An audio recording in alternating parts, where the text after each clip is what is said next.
Well, October has been a pretty solid month for metal, with the likes of big artists such as Dream Theater, Mastodon, Limp Bizkit, and none other than Cradle of Filth. I think a lot of people know my #1 album of October, but this month has been very good. One of the best months in metal. So before I start, let me know in the comments below your favorite metal albums of October. So let's not chit chat anymore, let's get on with this list. So coming at number 10 is a black metal band Gloosh and the album Sylvan Coven. Production on this is fantastic, creating a very atmospheric vibe. Love the guitar tone in this, and there are some brilliant songs on this. Swamp Song and Woodland Waltz has an infectious guitar melody, and the drumming on Sylvan Coven is spectacular. Gloosh's new album was released earlier this month, and for a very long time until a few other bands knocked it out of position, it was up on top. Atmospheric and evil at times, with songs like Hexenring being the most epic, bombastic song off the album. The vocals have that blackened edge and lovely shrieks. Instrumentals really make this album shine into the next dimension. Resilient album from start to finish, love the changes. Okay, I realized last month I was slightly harsh with the best metal albums of September, absolutely shitting on albums, but this month has been more positive, and Sylvan Coven is very good. The only negative thing about this album is that I have mentioned on Discovery a few weeks ago is that there are repetitive moments with the same guitar melodies at times. But moving on, coming in at number 9 is the technical death metal band Archspire and their album Bleed the Future. This album took me by surprise with fast guttural vocals, insane guitar licks and solos. The drumming is batshit crazy on this with surprising acoustic passages that are really quite blissful. Songs like Drone Corpse, Aviator, and Golden Mouth of Ruin are so damn fast and intense, but they have such groove to it. There are cool inserts and retarded moments such as AUM, which is quite laughable, but the musicianship really makes a comeback. Like I said, pretty tight and cohesive album with incredible musicianship and the jaw-dropping moments. The vocals are just so damn good on this, and I fucking love how fast he growls at times. Definitely beating George Corpsegrinder at his own game. The self-titled track, Drain of Incarnation, and Reverie on the Onyx, which is a fucking brilliant for a technical death metal album like this. Fucking solid like my dick. The album is perfect in length, and anything longer would be too plodding and close to a chore. I commend them for creating such a fantastic technical death metal album. Okay, so next up might be a big surprise for some, but it shouldn't be a surprise for the people that really know me and wondering why it's so fucking low on the list. It is Dream Theater.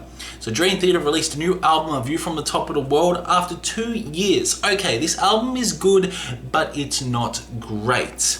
Nah.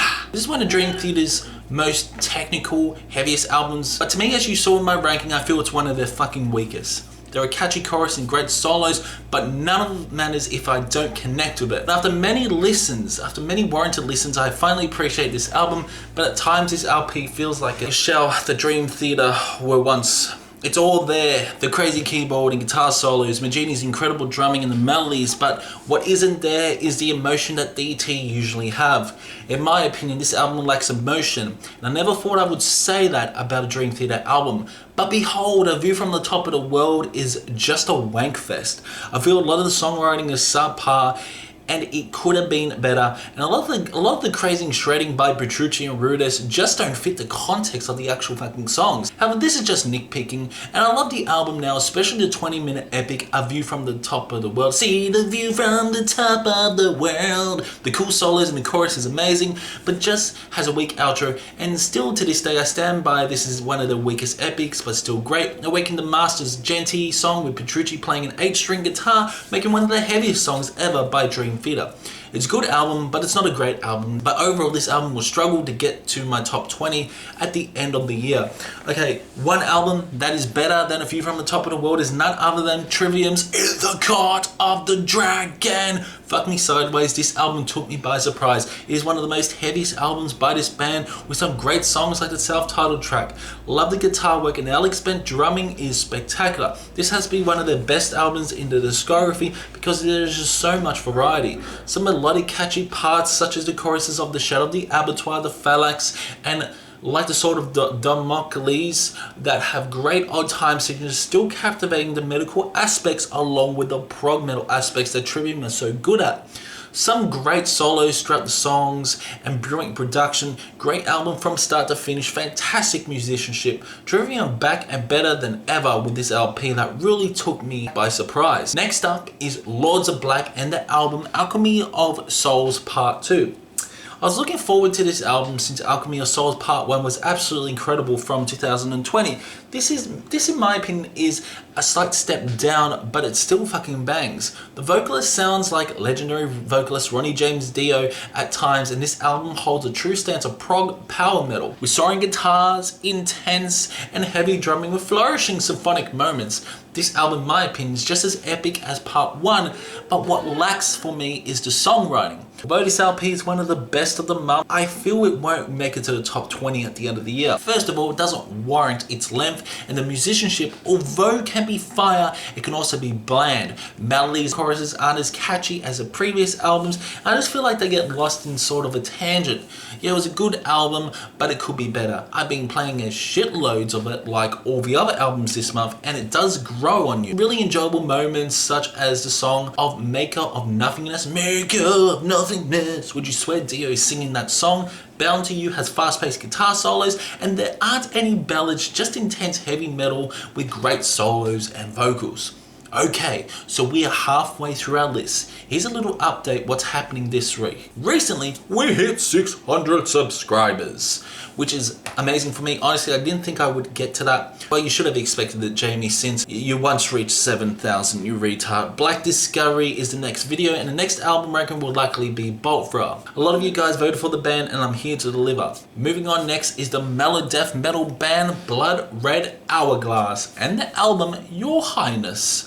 This is a pretty good album by this band, and I feel it's a step up from the previous work, Godsend. In my opinion, this band can't make a bad album. Pretty underrated band with some great songwriting on this. The harsh vocals are in your face, but the cleans are also blissful into your ears. Hard, gritty guitar and enjoyable drumming, great solos, and the production is clean with a mix of acoustic and electric guitars. Love the emotion that is conveyed. Great songs such as Leaves, which really encapsulates what the sound of the album will be. Nightmares Are Dreams 2. Softer songs like Change of Heart. The upbeat in-your-face track Kings and Queens with a ripping solo that will shred your skin if it could. The Highness is a very enjoyable LP and is one of the best metal albums of October. Okay, so next up is a band hailing from Brazil, I believe, but really appreciating the French language. It's Chat Noir and this album, which I can't fucking pronounce.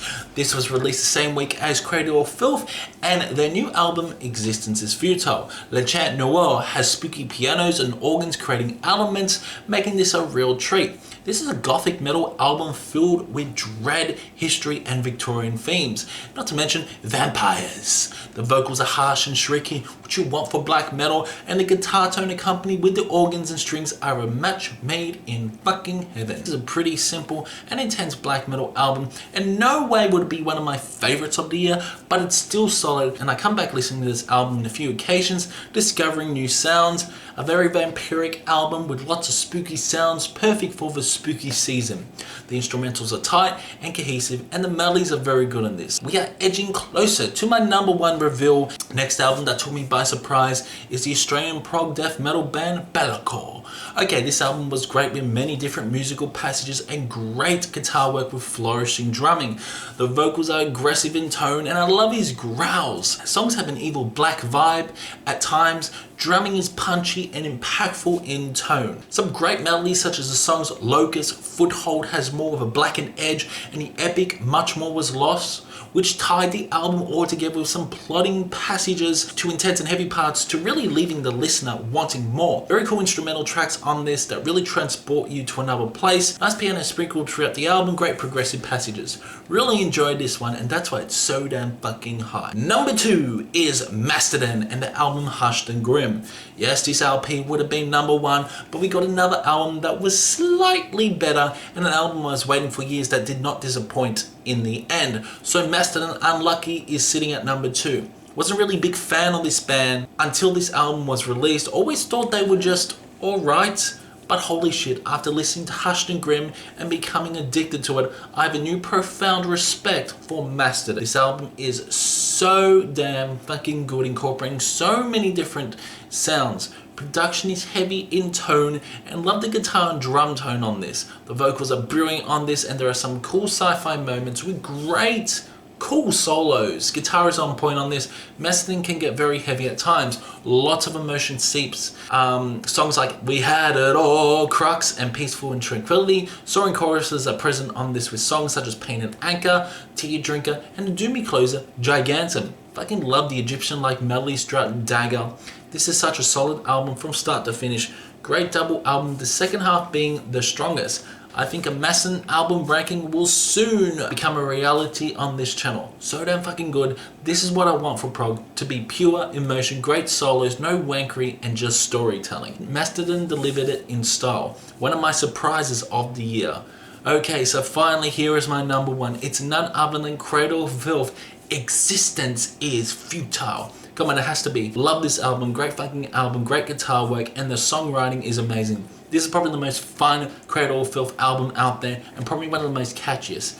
Danny Filth delivers on this with the vocal work just so damn evil, but at times jocular, such as the closer, I stuck invincible. Oh, so damn good. Infectious choruses, you just want to sing along. The vampiric themes and doomy moments in between a man and his soul. Father I Thou, and the opener with the batshit crazy songwriting of Existential Terror. Doom, doom, doom. Holy shit, Existence of Futile is amazing with just resilient guitars and drums and great solos. The lead single Necromantic Fantasies and Crawling King Chaos with the haunting melodies and catchy hooks. The heavy riffs on the dying of the embers and the emotional song How Many Tears Nurture a Rose with a cool guitar lead. Suffer Our Dominion is hard hitting and in your face. Just so many amazing tracks on it, and that's why Cradle of Filth Existence is Futile is my number one album for October. So yeah, there you have it, another month wrapped up in the books. Let me know your favorite album. I know I missed off some bands like 1914 and Whitechapel. They are great as well, but who wants the same old fucking list on every channel? You have rocks in your head if you do, if you want the same old fucking list. This is my personal list, hope you enjoyed it. I will see you in the next one.